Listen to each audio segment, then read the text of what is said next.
Bye cell कुछ धंधे में है ही नहीं. Just friends we need money. उसको 50 चाहिए, मेरे को 50 चाहिए for 2 months. What I will do, I will draw a bill of 1 lakh on him. 1 lakh का बिल ड्रॉ करेगा मैं ड्रॉवर, वो एक्सेप्टर, उसको बोलेगा साइन कर, एक्सेप्ट कर. अब वो साइन कर दिया तो वैलिड बिल ऑफ एक्सचेंज बन गया. मैं जाएगा बैंक में, मैं ड्रॉवर है, मेरे पास बिल है, और मैं जाएगा बैंक में, डिस्काउंट करवाएगा उसको. बैंक को बोलेगा लो valid bill of exchange. Bank को थोड़ी फर्क पड़ता है आप बाय सेल किया, उसको मालूम भी नहीं है बाय सेल किया है कि नहीं किया. बैंक के लिए तो वैलिड बिल है, वो देखेगा और डिस्काउंट करवाएगा. 98,000 मिल गया. 98 में से 49 में रखेगा, 49 उसको दे देगा. काम तो हो गया 2 महीने के लिए. 2 महीने के एंड में मेरा 49,000, क्योंकि 2 महीने के एंड में क्या होगा, बैंक किसके पास जाएगा, हेम के पास जाएगा ना पैसा लेने के लिए. तो उसको होना है, उसके पास कितना होना चाहिए बैंक को देने के लिए, 1 लाख होना चाहिए, राइट. तो मेरा 49 प्लस 1000 रुपया डिस्काउंट, मैं उसको कितना दे देगा, 50. और उसका 49 और 1000, वो 50 खुद का और मेरा 50, दोनों मिला के 1 लाख बैंक को दे देगा. काम हो गया. तो this is called as an accommodation bill. Accommodation bill is not used for trade purpose, it is used for financial accommodation. Financial accommodation मतलब लोन की, एक तरीके का लोन. लोन भी ले सकते हो, ऐसे भी डिस्काउंट करवा के पैसा ले सकते हो. दोनों का प्रोज एंड कॉन्स है. लोन में टाइम लगता है, ये फटाफट होता है. लोन में इंटरेस्ट रेट कम लगता है, यहाँ पे इंटरेस्ट रेट ज्यादा है. तो किसी को अर्जेंसी है, दे better go for discounting of. किसी को घाई नहीं है, चलेगा लेट, तो वो लोन का प्रोसेस करके अप्लाई करके ले सकते. बेटर ऑब्वियसली लोन, क्योंकि यहाँ पे इंटरेस्ट ज्यादा चिपक जाता है. बट क्या होता है बिजनेस में फटाफट चाहिए रहता है. 8-10 दिन में रोलिंग में आने वाला रहता है पैसा, तभी के लिए शॉर्ट ड्यूरेशन के लिए पैसा चाहिए, तो फिर बिल ऑफ एक्सचेंज आपका अर्जेंसी के ऊपर डिपेंड करता है. अभी लोन्स फास्ट हो गए, तो इसका काम थोड़ा कम हो गया. पहले लोन्स काफी टाइम लेते थे, प्रोसेसिंग टाइम 2 हफ्ता, 3 हफ्ता, 5 हफ्ता. अभी तो पर्सनल लोन आप ऐप पे जाओ, सब डिटेल डालो, 10-5 मिनट में सैंक्शन हो जाता है. So this become smoother. Got this trade and accommodation all of you. अच्छा, नाउ बिल ऑफ एक्सचेंज का डेफिनेशन क्या है? What is the basic definition of a bill of exchange? Bill of exchange का definition है, it is an unconditional order. It is N unconditional order made by the creditor upon the debtor to pay a certain sum of money after a stipulated period of time. Unconditional order का मतलब एक बार जो अर्नव ने sign कर दी, तो उसके बाद तो वो खुद की भी नहीं. अनकंडीशनल ऑर्डर मतलब दोनों पार्टी ने साइन कर दिया, अभी अर्नव को पैसा देना पड़ेगा ऑन ड्यू डेट. कोई चारा नहीं है, छुटकारा नहीं है. But before signing he can put a condition. Before signing he can put a condition. से फॉर एग्जाम्पल, अश्विन ने बोला 20,000 का बिल है. अर्नव ने बोला यार मैं तेरे को 5,000 रोकड़ा दे देता हूं. बिल 15 का बना. कितने का बना?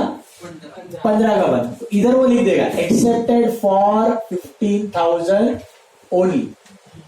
और फिर ये मंजूर होना चाहिए अश्विन को, क्रेडिटर को मंजूर होना चाहिए. तो वो ऐसा कंडीशन डाल देगा एक्सेप्टेड फॉर 15, मतलब बिल अभी कितने का है, 15. फिर साइन कर दे. बट एक बार साइन कर दी, उसके बाद कोई कंडीशन नहीं. या तो फिर एग्जांपल एक और ले लो, 20,000 का बिल है, अश्विन ने बनाया था 20,000 का बिल. अर्नव ने बोला ये 2 महीने का बिल है ना, मेरे को 2.5 मंथ दे दे.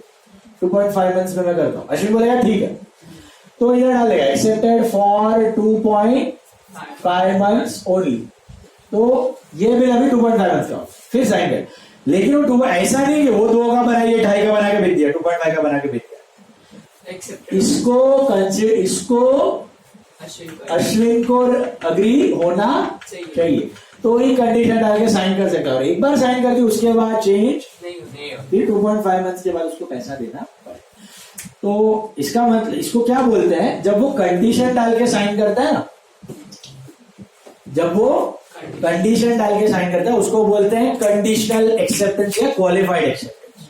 कंडीशनल या क्वालिफाइड। और जब विदाउट एनी कंडीशन ऐसे ही साइन कर देता है उसको बोलते हैं जनरल एक्सेप्टेंस। उसको बोलते हैं जनरल एक्सेप्टेंस। तो once again tell me what is a trade bill and an accommodation. Trade bill का मतलब there is a trade relationship between buyer and seller, two party. What is an accommodation? No trade relation. No trade relation. Just for loans, finance needs के लिए आप करते हो, बराबर है? What is an inland bill and foreign bill? Inland drawn and accepted within the country, foreign drawn your accepted there, and vice versa. What is a general acceptance and a qualified acceptance? General acceptance without any condition is general. With some condition is qualified, but once it is signed, no changes can be done. Comfortable? Now, whenever, अब वो वाले part पे आते हैं, रिवान के सब doubt. देखो, अश्विन ने बिल ड्रॉ किया है, अर्नव ने एक्सेप्ट किया है। 2 महीने तक अश्विन के पास बिल पड़ा हुआ था, लेटेस्ट अश्विन अपने पास ही था, क्रेडिटर के पास। 2 महीने बाद अश्विन गया अर्नव के पास। अर्नव ने अगर ड्यू डेट पे पैसा दे दिया, ड्यू डेट कैसे करना है कैलकुलेट आपको मालूम है? Month plus 3 days of grace. 22 जून को अगर अर्नव ने पैसा दे दिया, इसको बोलते हैं द बिल इज ऑनर्ड। क्या बोलते हैं? ऑनर्ड। इज्जत रख ली, the bill is honoured. But अगर ड्यू डेट पे उसने पैसा नहीं दिया, then it is said that the bill is dishonoured. That it is said that the bill is dishonoured. Due date के दिन पे पैसा दे दिया, bill is said to be on. Due date के दिन पे पैसा नहीं दिया, तो bill is said to be dishonoured.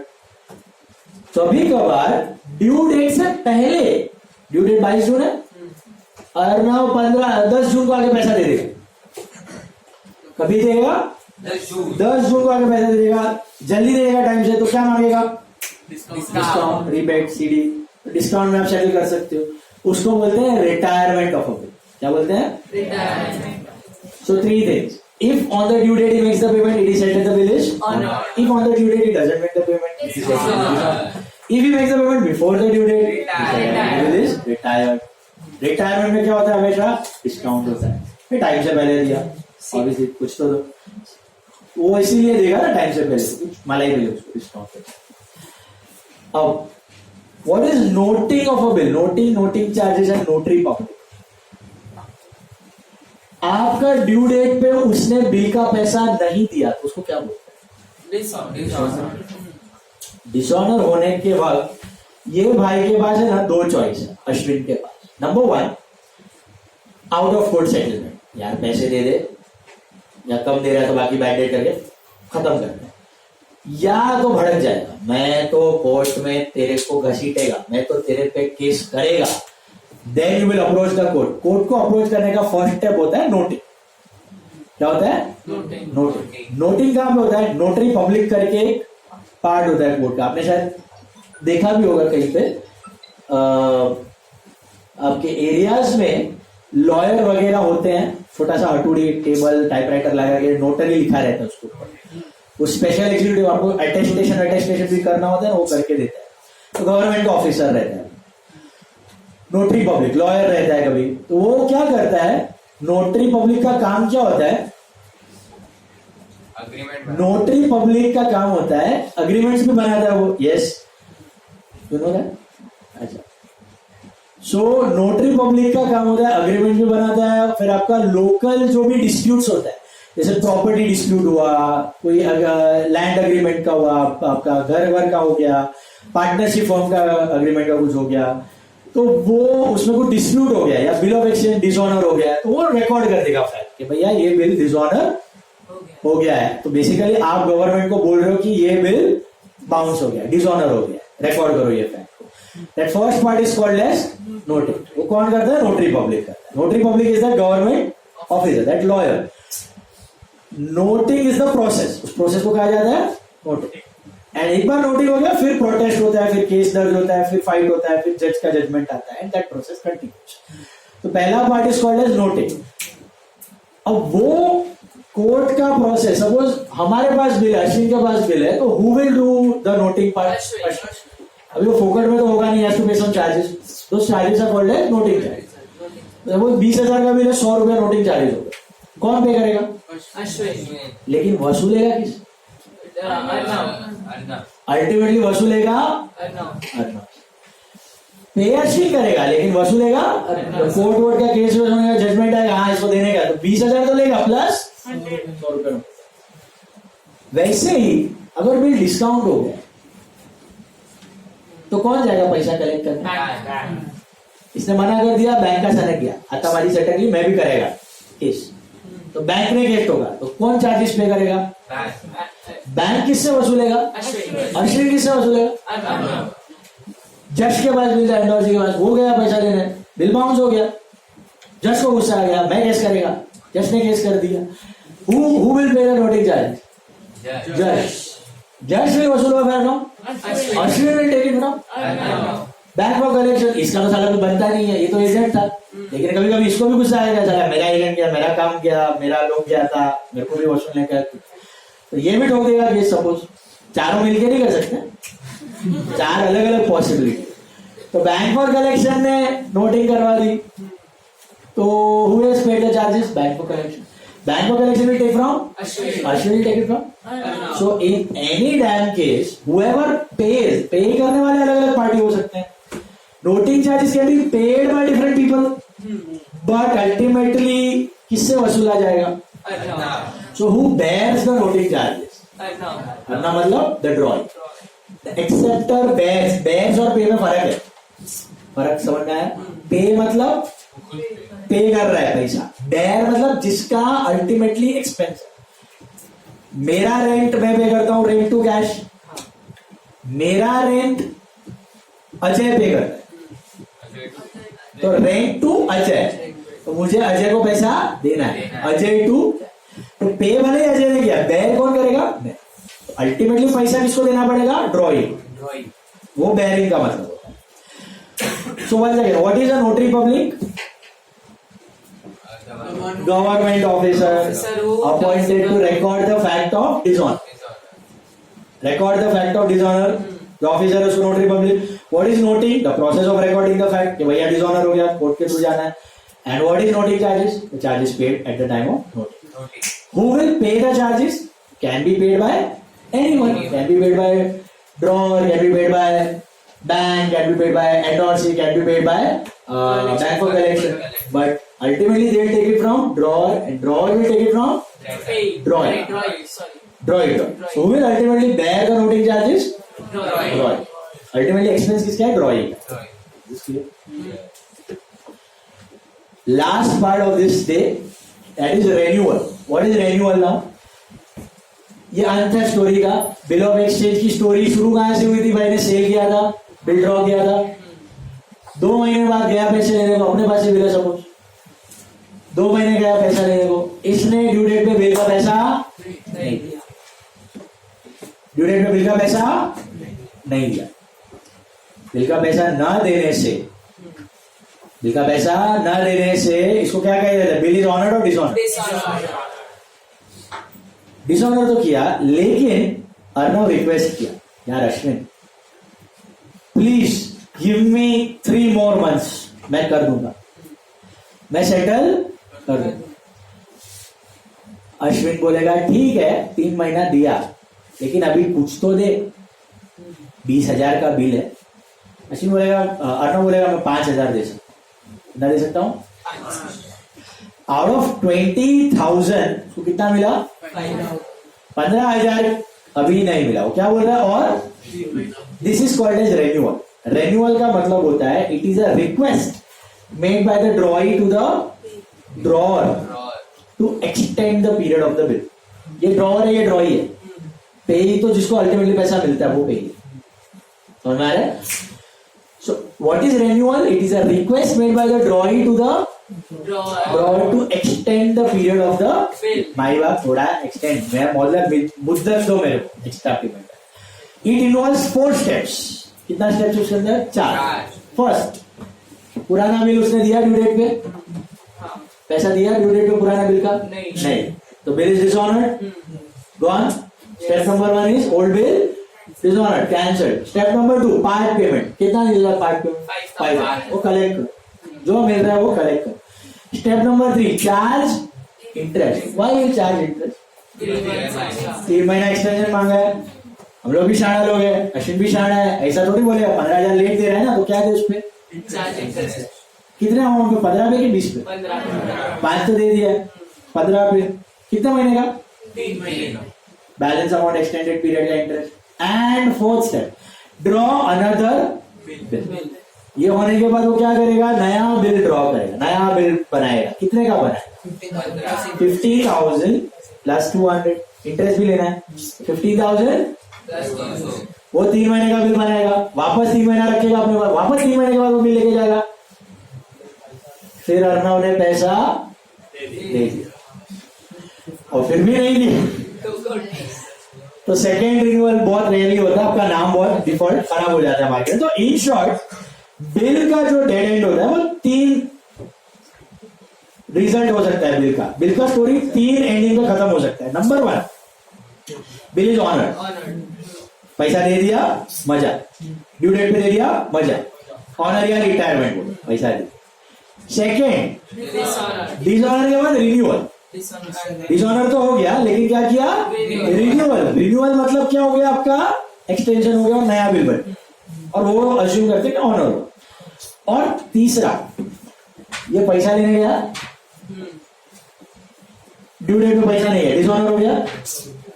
Ashwin ने बोला चल रिन्यू करके देता हूं, अर्णव बोला नहीं कोविड में मेरा धंधा बंद हो गया, मेरे पास पैसा है नहीं, तो हो गया 20,000 में से जो आया 10-12 आया, बाकी का 8,000 उधर स्टोरी खत्म। फिर रिन्यूअल होने का सवाल।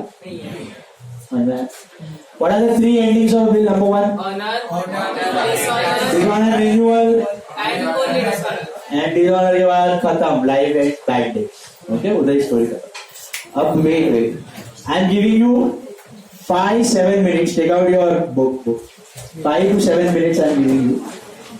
I want you all to read first 2 pages. अभी पेज नंबर 1, पेज नंबर 2 पे जो दिया है सब पॉइंट्स पढ़ो अच्छे से। उसमें से खाली है ना 11th पॉइंट छोड़ देना, holder and holder in due course, that I explain what. Leave the 11th point, उसको छोड़ के बाकी सब पूरा ध्यान से पढ़ो।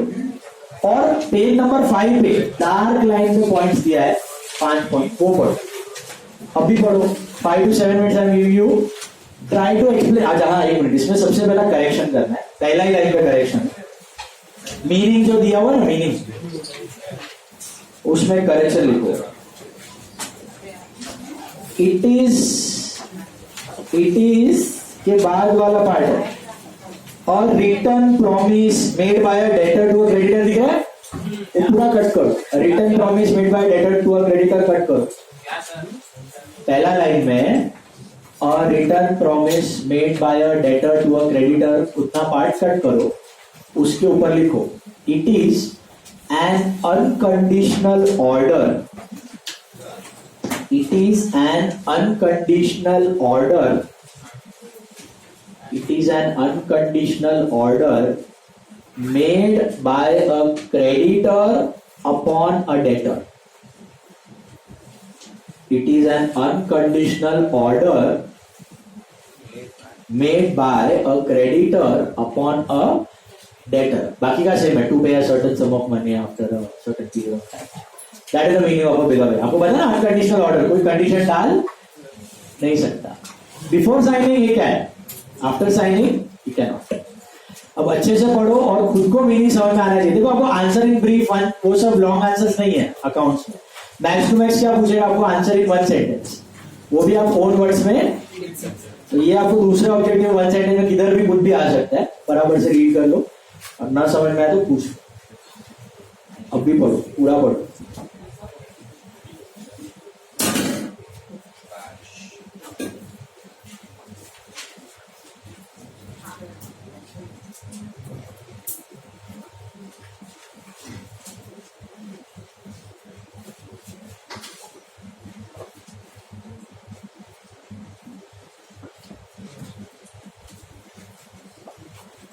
माई एंड यू स्टॉप टॉकिंग ना, प्लेस चेंज कर देगा।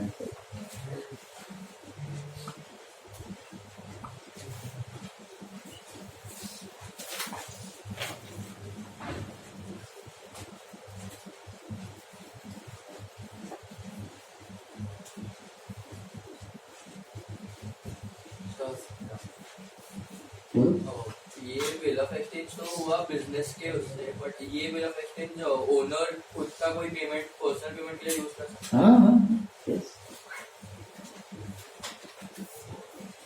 आपको पर्सनल कैसा चेक्स आप यूज कर सकते हो, सेविंग का पर्सनल नाम का बिल ऑफ एक्सचेंज भी बना सकते हो। बिजनेसेस भी एक दूसरे पे ड्रॉ कर सकता है, ओनर लोग भी एक दूसरे पे ड्रॉ कर सकते हैं, एक्सेप्ट कर सकते हैं।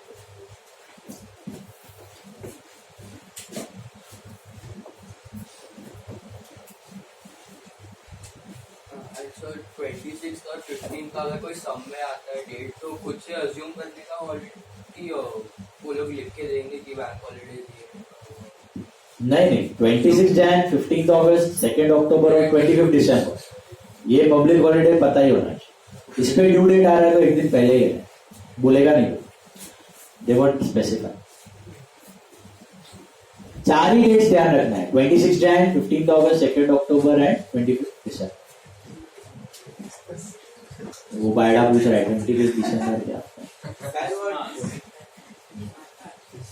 छुट्टी मिल जाए ना क्रिसमस का स्कूल में, वो भी नहीं मालूम, ड्राई डेज मालूम है उसको, है ना। गांधी जयंती 2 अक्टूबर 15। नहीं इतना थोड़ी वो है शकुंतला देवी संडे का सब में दिया है तो संडे ले लेना। ये जमीन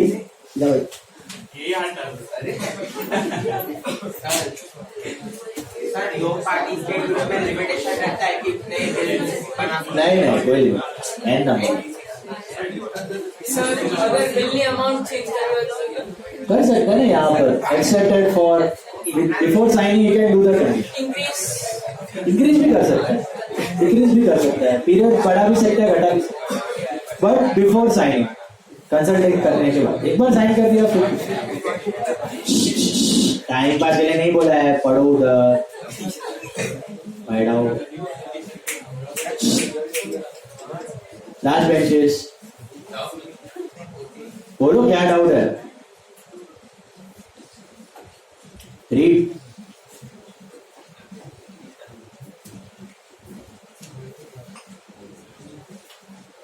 पेज नंबर 5 पे सेकंड पॉइंट में दिया है, एंशिएंट इंडिया में bill of exchange are called as hundi. Hundi नाम याद रखना, Indian name for bill of exchange hundi, मुंडी नहीं हुंडी, ओके।